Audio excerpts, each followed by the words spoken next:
Madame, Monsieur, bonjour. Merci de suivre Libre-Échange sur CLM TV, la chaîne de la diaspora burkinabé à travers le monde. Candidat malheureux à la dernière élection des délégués du Conseil supérieur des Burkinabés de l'étranger, mais surtout bon perdant, car pour lui, cette élection a été transparente. Monsieur Malik Zampalegré est président de l'Alliance des jeunes burkinabés en Côte d'Ivoire sous le sigle l'AGEPSI. Il est secrétaire chargé à l'organisation de l'Union des ressortissants du Boulgou en Côte d'Ivoire. Il est également président de l'Association pour le développement de l'EDA. L'EDA est un village situé à 14 km de Tinkodogo et à 7 km de Garango. Il est pour sa profession directeur de la société de distribution de courrier express et d'entretien SEDCOM. À Libre-Échange, nous aimons que l'invité se présente lui-même à nos téléspectateurs. Qui est Malik Zampalegré? Merci bien. À l'état civil, Malik Zampalegré, je suis né le 26 12e mois 1976, précisément à Niama, en Côte d'Ivoire. Je suis marié, père de 6 enfants. Je suis un opérateur économique vivant à Abidjan, dans la commune de Yopougon. Voilà un peu M. Maliki Zampalegré. Vous êtes marié, vous avez des enfants? Oui, j'ai 6 enfants. Voilà. 4 filles, 2 garçons. Voilà. Voilà, ce qui est bien. Alors, on a dit tout de suite que vous êtes donc le président de l'AGEPSI, qui est une nouvelle association de la jeunesse burkinabé en Côte d'Ivoire. Quels sont les objectifs de l'AGEPSI? Ok, merci bien pour la question. Les objectifs de l'AGEPSI sont multiples. Sont multiples, mais on a le plus important. C'est l'épanouissement chez nous. On a fait un cheval de bataille, l'épanouissement de la diaspora burkinabé vivant en terre ivoirienne. Donc pour nous, pour être épanoui, il faut travailler. Donc on a décidé comme ça de faire l'épanouissement de la jeunesse burkinabé en Côte d'Ivoire, notre cheval de bataille. Donc on a plusieurs structures, on a plusieurs commissions, et pour lutter contre le chômage par rapport à notre épanouissement. Alors, avec le nombre pléthorique, ce grand nombre d'associations de jeunesse burkinabé, on en a en tout cas un nombre, je veux dire, assez pléthorique. Pensez-vous qu'il est utile de créer une nouvelle association de jeunesse? Oui, pour nous, c'était utile. Parce que, il faut dire la vérité, nous avions milité un peu partout dans les différentes associations de la diaspora burkinabé, un peu en Côte d'Ivoire ici. Donc, on a fait beaucoup de remarques, et nous nous sommes rendus compte que plusieurs associations sont faites sur la base politique. Ils sont beaucoup basés dans la politique. Voilà un peu notre problème. Et nous nous sommes dit que non, les associations ne sont pas faites juste pour la politique ou suivre la politique. Donc, on ne se sentait pas bien dans certaines associations. On n'avait pas la même vision avec certaines associations. Donc, cela nous a motivé la création de l'AGEPSI qui a une vision très différente des autres associations. Alors, pour ce qui est de votre objectif principal à l'AGEPSI, c'est l'épanouissement de la jeunesse burkinabé. Et vous dites que cette jeunesse-là n'est pas épanouie parce qu'elle est beaucoup en chômage. Est-ce que avez-vous des chiffres officiels qui donnent le taux de chômage au sein de la jeunesse burkinabé en Côte d'Ivoire? Ok, la question que vous posez, personnellement, cette question n'a même pas un peu sa sens même, parce que nous vivons sur le terrain, nous sommes sur le terrain, nous sommes dans la communauté, on vit avec la communauté, et par rapport à plein de cérémonies, plein de sorties et plein d'activités, nous sentons que notre jeunesse diaspora n'est pas épanouie. Nous sentons que vraiment il y a le chômage. Voilà. Qu'est-ce qui Donc, vous fait dire ça? Quels sont oui, par les exemple, signes qui le oui, montrent? il y a beaucoup de signes. Parce que quand on arrive, par exemple, à une cérémonie et qu'on dit on doit cotiser, on sent une réticence. On sent que la jeunesse n'est pas capable de participer, hein, de manière financière pour montrer qu'elle est vraiment à l'aise. Voilà. Donc, on comprend tout de suite que c'est parce qu'ils n'en ont pas. Et c'est parce qu'ils ne travaillent pas qu'ils n'ont pas cet argent. Donc, ça nous amène automatiquement à comprendre la situation financière de notre jeunesse. Donc, on se dit que si elle travaillait, elle aurait mieux participé à certaines cérémonies, à certains échanges, à certaines prises de décision, il y a beaucoup de choses que la jeunesse doit prendre ses responsabilités. Mais par manque de moyens, elle ne peut même pas se déclarer, elle ne peut même pas prendre ses responsabilités. Donc, elle se met en rabais pour assister, juste assister. Et vous pensez que c'est l'AGEPSI qui peut régler ce problème, qui peut résoudre le problème du chômage au sein de la jeunesse burkinabé en Côte d'Ivoire? Oui, sans trop de prétentions, nous ne disons pas que nous sommes le miracle. Nous ne disons pas que nous avons la solution à tous ces problèmes. Mais nous disons que nous avons notre expérience et nous avons notre système à nous, notre manière de connecter, de collaborer. Et nous avions notre politique d'approche par rapport à certains opérateurs économiques, par rapport à certaines institutions bancaires, pour ne pas citer de noms, et par rapport à certains enjeux, par rapport à certaines ouvertures. Hein? Nous avons notre système à nous, nous avons notre, comment on appelle ça, notre politique d'approche. Donc nous pensons qu'avec notre expérience, nous pouvons régler ces problèmes un tant soit peu.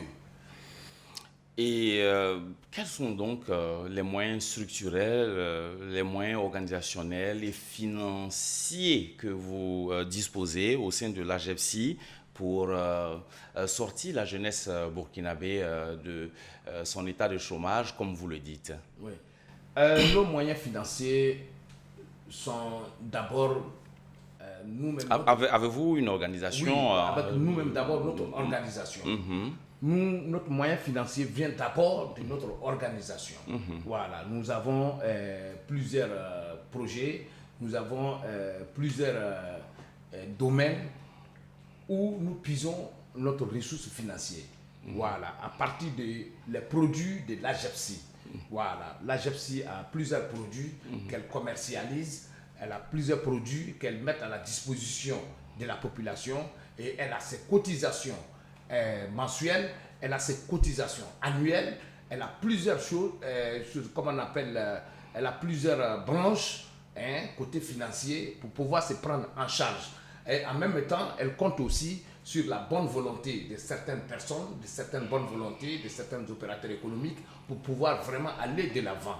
Sinon, nous reconnaissons que nous n'avons pas les moyens, mais nous pensons qu'avec notre manière de faire, on va avoir des soutiens financiers et on a notre politique à nous pour notre ressource financière aussi. De manière concrète, comment tout cela va s'organiser? Le jeune qui est en chômage, qui voudrait avoir un emploi et qui s'adresse à l'AGEPSI, qu'est-ce qui se passe? Oui, le jeune qui est en chômage et qui s'adresse à l'AGEPSI, c'est très simple chez nous.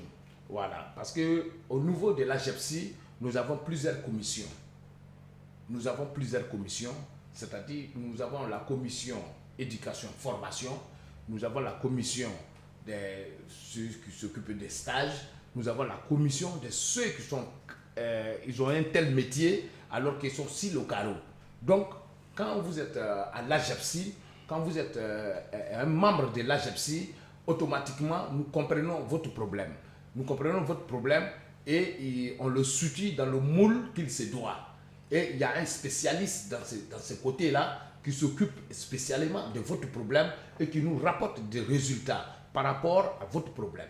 Prenons le cas d'un jeune qui voudrait, je vais dire, évoluer dans la restauration. Oui. Un jeune qui peut-être a le projet d'avoir un petit espace pour vendre de la viande braisée. Oui. Et alors, comment ça se passe quand il vient vous voir? C'est juste un exemple. Oui, bon, vraiment, votre question est la bienvenue parce que c'est le genre de questions que nous souhaiterons entendre et donner une réponse concrète. Voilà un jeune qui est dans un petit carrefour d'Abidjan en train de braiser du poulet ou de la viande, si vous voulez bien. Maintenant, celui-là, il a un moyen très limité. Peut-être qu'il s'est lui, au moins, il a une activité.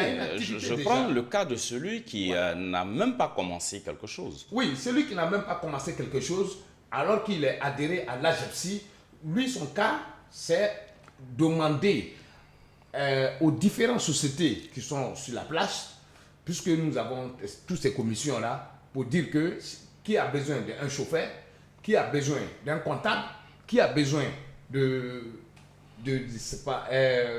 y a plusieurs métiers. Donc, quand tu viens chez nous, alors que tu ne travailles pas, automatiquement, nous, on te met sur la liste de ceux qui sont à l'AGEPSI, mais qui n'ont pas encore obtenu un emploi. Mais ils sont forts dans quoi? Ils sont spécialisés dans quoi? Donc, automatiquement, avec nos partenaires qui sont des opérateurs économiques, puisqu'on a de bonnes collaborations, nous, on appelle telle entreprise pour dire que, bon, nous avons tel monsieur qui est qualifié dans tel domaine et on vient avec le CV, avec un dossier complet, on va solliciter l'entreprise pour dire que, bon, désormais, si vous avez besoin d'un tel type, dans un tel domaine, nous en avons. Il est avec nous. C'est l'un des membres de l'AGEPSI. Donc, automatiquement, on nous appelle, on dit, bon, faites venir le monsieur et c'est parti. Mais quand il n'est pas dans l'AGEPSI, on ne peut pas t'aider. Alors, ça veut dire qu'il faut adhérer à l'AGEPSI. Et comment est-ce qu'on adhère à l'AGEPSI? Voilà, pour adhérer à l'AGEPSI, c'est très simple. On a besoin seulement que de 2 photos et de la photocopie de votre pièce. Voilà, avec la maudite somme de 1000 francs. Et vous êtes adhéré. Maintenant, il faut s'en dire aussi que quand on est dans un mouvement, et ce mouvement-là est tellement bien organisé qu'il va avoir des cotisations mensuelles. Il va avoir des cotisations mensuelles, il va avoir des cartes de membres que vous allez prendre, qui n'ont rien à voir avec votre adhésion. Voilà. Et c'est parti. Là, maintenant, on vous reconnaît. Et en même temps, non seulement on a tous vos données, mais on a tous vos problèmes avec nous. Et nous, maintenant, on regarde à gauche, à droite, qui peut aider ce monsieur-là à s'en sortir. Donc, quand ils ont besoin de quelqu'un qui maîtrise le métier alors qu'il ne travaille pas, ben, automatiquement, il fait partie de l'AGEPSI. Il est membre de l'AGEPSI. Donc, on lui donne l'adresse, on dit, bon, va t'adresser à ce monsieur parce qu'ils ont besoin de vous là-bas. Et son problème de travail est réglé. Alors, vous en parlez, mais on est toujours au stade de projet. C'est dire que l'AGEPSI n'a pas concrètement une activité déjà menée sur le terrain dans ce sens-là. Ça veut dire que c'est maintenant que vous voulez expérimenter ce que vous dites. Oui, expérimenter, c'est... Bon, expérimenter, c'est trop dit, puisque moi-même, je suis une expérience. Voilà, moi-même, je suis une expérience. Oui, expliquez-nous. Voilà, je ne suis pas directeur de Setcom Express du jour au lendemain. Ce n'est pas un matin que je suis devenu directeur. J'ai d'abord côtoyé certains opérateurs économiques. Je me suis d'abord fait des relations dans le milieu du travail et dans l'administration ivoirienne. J'ai mis du temps. Je me suis fait des amis. J'ai un carnet d'adresses. Donc, pourquoi ne pas mettre cette expérience-là, pourquoi ne pas la mettre à la disposition de la communauté de la diaspora burkinabé en Côte d'Ivoire? Mais ne pensez-vous pas qu'il serait plus sage de commencer avec un petit groupe et voir comment est-ce que cela peut donc marcher avant de lancer ça de façon plus large à toute la jeunesse burkinabé. Alors, vous savez que parfois, on a des structures qui ont grugé ces jeunes en quête de travail en leur demandant de fournir des dossiers et d'accompagner cela avec une somme, soit 5 000 ou 2 000 francs. Et quand ils prennent au moins 1 000 ou 5 000 personnes, après ils disparaissent. Oui, il y a un souci. Il y a un souci d'abord de prise de risques. Oui, parce que le jeune africain, surtout la diaspora burkinabé, ne prend pas de risques. Pour vous, il faut risquer. Oui, pour moi, il faut risquer. Parce que moi, j'ai risqué. Voilà pourquoi je suis ce matin dans vos plateaux. J'ai risqué. Donc pour vous, c'est rien que de risquer 1 000 francs pour tenter sa chance. Pour tenter sa chance. Voilà. Dire que peut-être ils vont me prendre 1 000 francs, donc je ne vais pas m'adhérer. Mais là, vous ne risquez rien. Mais si nous n'avons pas votre dossier, nous, on ne peut pas dire à un opérateur économique que nous avons un tel monsieur qui maîtrise ce domaine et que vous avez besoin et que nous, on ne peut pas. C'est un peu comme emploi jeune. L'emploi jeune est fait comment? C'est une organisation. Et quand on parle d'organisation, c'est des structures. Et c'est des répertoires. Il faut répertorier ceux qui sont avec toi et connaître les besoins et savoir maintenant les orienter et les orienter dans leur domaine normal. Voilà un peu la GEPSI. Alors, la garantie aussi peut-être que vous donnez, je le dis comme cela, c'est que vous êtes déclaré au ministère de l'Intérieur, vous êtes reconnu en tant qu'une association de la société civile, vous êtes aussi reconnu par la représentation diplomatique et consulaire du Burkina Faso, vous avez un récépissé. Bien sûr. Et vous avez un siège. On a un siège. Et votre siège est situé où? Notre siège est situé au plateau Résidence Nabil. Voilà, résidence Nabil à la rue du Commerce. Ok, alors revenons donc à votre proposition. Pour vous, il faut donc adhérer à l'AGEPSI en fournissant des documents que vous venez de citer. Exactement. Avec la modique somme de 1 000 francs. Exactement. Après cette étape, vous dites qu'il y aura un répertoire en fonction en fonction de la profession ou de ce que chacun peut faire. Voilà. Et l'autre étape, c'est quoi? Bon, l'autre étape consiste à demeurer à l'AGEPSI parce qu'une vie associative n'est pas faite pour disparaître. Non, après le dépôt des dossiers, tout, on suppose que vous trouvez un débouché d'emploi pour le jeune. Oui.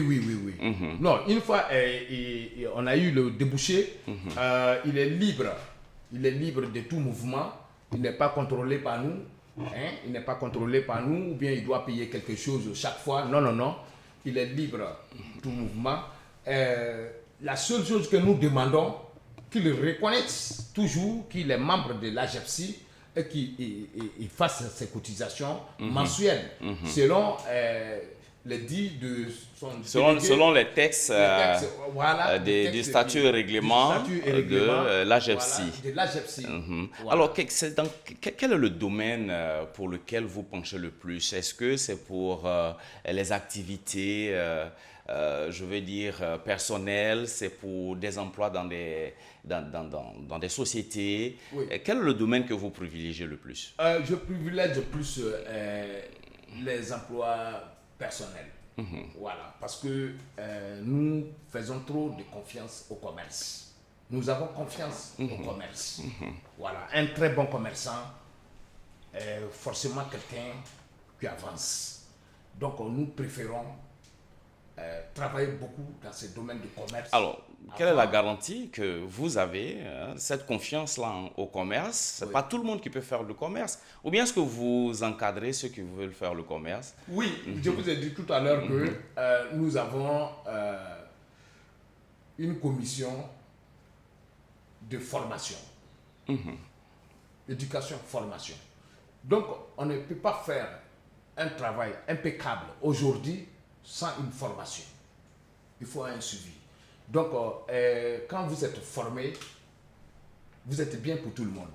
quand vous êtes mal formé, vous êtes un danger pour tout le monde. En parlant de commerce, on a les petits commerces et on a quand même les grands commerces Oui. avec les grands magasins. Oui. C'est quoi? Oui, nous parlons de commerce. C'est quel type de commerce? Oui, nous parlons de petits commerces. Nous parlons de petits commerces. Comment aider nos jeunes frères? Donnez-nous un exemple. Nos jeunes mamans. Voilà. Un Nos exemple mamans de petit commerce, un exemple de Voilà. petit commerce Bon, que vous allez... Petit commerce, je vous donne un exemple. Quelqu'un qui a une table en train de faire son petit commerce. Il espère grandir demain, mais il grandit avec quoi quand il n'a pas le financement? Donc, pour tous ceux que nous avons ces dossiers-là, nous les mettons en contact avec des microfinances. Nous les mettons en contact avec des institutions bancaires. D'abord, nous échangeons avec les gestionnaires de la banque pour comprendre leurs conditions d'adhésion, c'est-à-dire les conditions de travail. Ils nous disent que voilà, on a besoin de ceci, on a besoin de cela, et pour que vous soyez pris en compte dans notre banque, et par rapport au mouvement que vous faites, voilà ce que nous, on peut vous donner pour vous accompagner de manière financière. Donc, celui qui est en train de faire son petit commerce sur la table, et qu'il est suivi au niveau des institutions bancaires, des microfinances, et qu'on nous octroie un petit prêt par rapport à son évolution, mais c'est la bienvenue et son commerce va grandir. Et vous êtes en mesure de l'accompagner à réussir cela? Nous sommes en mesure de l'accompagner parce que nous travaillons avec des garanties. Quand lui-même là, il n'est pas capable d'assumer certaines responsabilités, l'AGEPSI prend ses responsabilités et il continue d'honorer ses engagements par rapport à lui. Mais lui, il devient un mauvais élément. Donc, vous ne prenez pas qu'un mauvais élément, il est obligé de respecter les engagements de l'AGEPSI et respecter aussi les engagements de la banque. Alors, comment comptez-vous mettre tout ça en pratique sur le terrain? Sur votre page Facebook, on a vu ce communiqué qui demande à certains jeunes burkinabés des communes de proposer leur bénévolat pour être le relais de l'AGEPSI dans les différentes communes. Est-ce qu'il y a eu des réactions des jeunes qui voudraient donc être avec vous pour jouer ce rôle-là? Oui, il y a eu des réactions, d'ailleurs même des réactions, je peux dire, positives, voilà, des réactions positives. Nous demandons cela par le biais de Facebook, oui, parce que aujourd'hui, Facebook est un canal d'information et pour faire passer aussi les messages. Parce que l'AGEPSI a un souci d'abord de plantation. De s'implanter de manière douce et souple au niveau des 13 communes d'Abidjan. Donc, d'où la nécessité d'avoir des coordinateurs dans les différents secteurs, des coordinateurs dans les sections et des sous-sections. Donc, à partir des coordinateurs, on suppose que l'AGEPSI est bien étendue. Et une fois bien étendue, on va convoquer une réunion de tous les coordinateurs. Quand on va convoquer la réunion de tous les coordinateurs, alors c'est à partir de cet instant qu'on sait exactement comment constituer les coordinateurs et puis le bureau exécutif également, et puis maintenant faire le lancement officiel. Parce que là, nous sommes au stage d'information, de promotion et d'appel. Sinon, l'AGEPSI pour le moment n'a pas encore posé son bureau exécutif comme il se doit et n'a même pas encore fait un lancement officiel. Voilà, un peu le problème. Ok, c'est vrai que là, on était donc sur l'un des objectifs principaux, des objectifs principaux donc de l'AGEPSI, le problème du chômage. Voilà. À part le chômage, quel peut être le second problème de la jeunesse burkinabé pour son épanouissement? Oui, mais est-elle bien organisée? A-t-elle un problème d'organisation?